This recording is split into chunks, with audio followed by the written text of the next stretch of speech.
Gente, a pesquisa da ciência no estado do Piauí é fortíssima.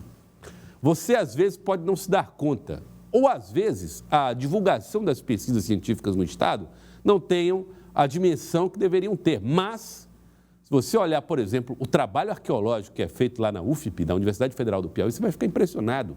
Aliás, o fóssil de uma preguiça gigante foi descoberto no município de Várzea Branca, que fica a 561 quilômetros de Teresina. O animal pré-histórico tinha cerca de 5 metros.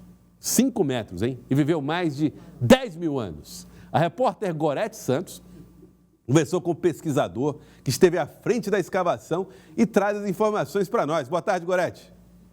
Olá, Joelson, boa tarde para você, boa tarde a todos. Olha, foram 2 semanas de trabalho de campo lá no município de Várzea Branca, que fica nas proximidades de São Raimundo Nonato. Na verdade, depois, bem perto já da divisa com a Bahia. E aí agora a gente tem os primeiros resultados. Foram foram centenas de fósseis que foram coletados lá no município, que fica a cerca de 600 quilômetros aqui da capital. Um trabalho que foi realizado não só pela Universidade Federal do Piauí, mas também pela Universidade Estadual do Rio de Janeiro, alunos dos cursos de Arqueologia, Ciências Biológicas e também Geografia. Um trabalho que teve como um dos coordenadores o professor Juan Cisneros.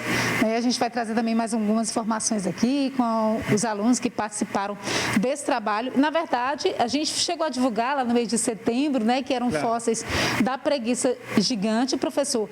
Mas há mais do que isso, esse achado traz uma riqueza ainda maior. Boa tarde. Boa tarde. É bem mais do que isso. Recuperamos centenas de fósseis que pertencem a várias espécies. Nós ainda estamos em processos iniciais de estudo, de catalogação. É um trabalho que vai levar vários meses, mas a gente já pode ver que os resultados são muito bons em termos de conhecer melhor a riqueza da história do estado do Piauí.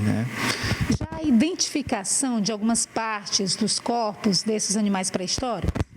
Sim, por exemplo, nesse momento a gente está vendo aqui uma maxila, um osso da bochecha do animal que é de uma preguiça gigante, Então esses são os dentes dela. Este material foi encontrado anos atrás e é o que nos deu a dica de que aí era um local com muito potencial, Então nós voltamos e coletamos tudo isso. Temos alguns restos, por exemplo, este que eu tenho na mão agora. Isto é parte da carapaça de um tatu gigante. Ou seja, é uma outra espécie. É outra espécie. Eles eram conhecidos como gliptodontes. Eram parecidos aos tatus de hoje, mas eles tinham o tamanho de um pequeno carro, de um Fiat Uno, por exemplo, ou de um Fusquinha, Então, esses animais viveram no Piauí, eram herbívoros. E era muito interessante, eles se extinguiram aproximadamente 11 mil anos atrás. Eles conviveram com os primeiros humanos que habitaram aqui no Piauí, junto com a preguiça gigante. Aqui, por exemplo, podemos ver este osso, é a vértebra de um mastodonte. É um animal que parecia com um elefante. Tinha também aqui no Piauí.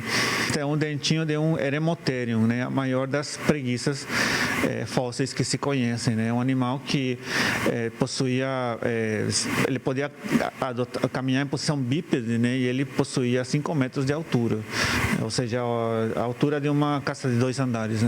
Então, estamos começando a fazer essas identificações, mas é um processo bem demorado, temos que fazer uma limpeza, tratamento de conservação, e fotografia de tudo isso, mas depois a gente vai poder ter um análise mais preciso sobre quantas e quais espécies foram encontradas no município. Nenhum estado tem a riqueza que o Piauí pode oferecer nesse sentido, e por isso que a gente tem que fazer um chamado para que nossas autoridades invistam mais neste tipo de projetos e de atrações que possam valorizar este patrimônio, Como seria o caso, por exemplo, da Floresta Fóssil aqui em Teresina, Que precisamos que esse museu saia do papel, para que os visitantes do Piauí possam conhecer e valorizar esse patrimônio rico que só o Piauí pode oferecer.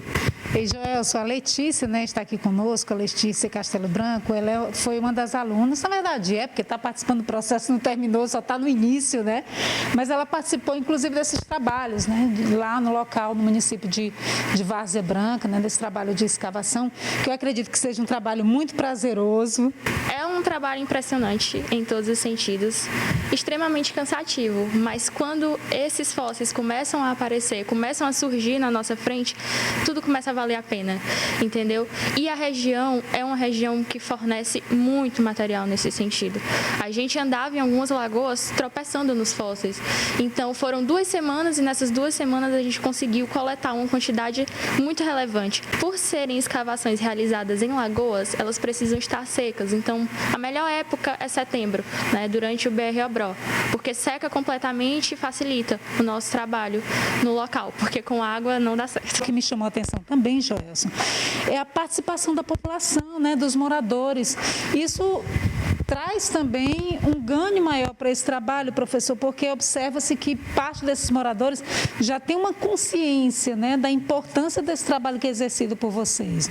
Sim, parte deles, inclusive eles às vezes são descobridores dos fósseis, porque muitos deles foram encontrados quando, gerações atrás, eles faziam as cacimbas dentro das lagoas, na busca de água. Quando as lagoas secavam, eles buscavam água, cavavam no fundo da lagoa e encontravam os fósseis. Então, alguns deles já têm uma relação de conhecimento com estes fósseis. E esperamos que no futuro esse conhecimento possa ser mais divulgado e que o município possa contar com um museu local para que eles sejam beneficiados, né, inclusive economicamente, com o patrimônio que eles têm. Professor, eu quero agradecer ao professor Juan Cisneros, né, também a Letícia, né, por apresentar para a gente toda essa riqueza histórica do Piauí e, claro, como ele falou, reforçar essa necessidade de mais investimentos, né, para trazer essa valorização e essa preservação também desse patrimônio. Joelson.